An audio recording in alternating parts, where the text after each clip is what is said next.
شعری که باعث شد اسم بانو سیمین بهبهانی از لیست شاعران معاصر ایران حذف شود. شدم گمراه و سرگردان میان این همه ادیان، میان این تعصب‌ها، میان جنگ مذهب‌ها. یکی افکار زرتشتی، یکی افکار بودایی، یکی پیغمبرش مانی، یکی دینش مسلمانی. یکی در فکر تورات است، یکی هم هست نصرانی.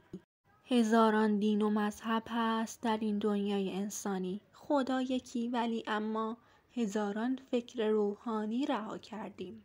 خالق را گرفتاران ادیانیم. تعصب چیست در مذهب مگر نه اینکه انسانیم؟ اگر روح خدا در ماست، خداگر مفرد و تنهاست.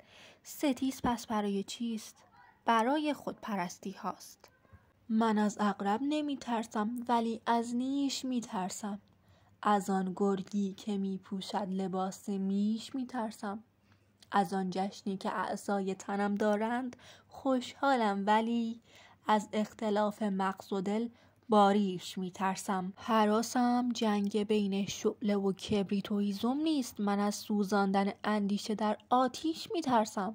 تنم آزاد اما اعتقادم سست بنیاد است. من از شلاق افکار تهی برخیش می ترسم. کلام آخرین شعر رو گوش کن که یه جمله فوق‌العاده است. میگه که هم از نیش و میش و ریش و هم از خیش میترسم.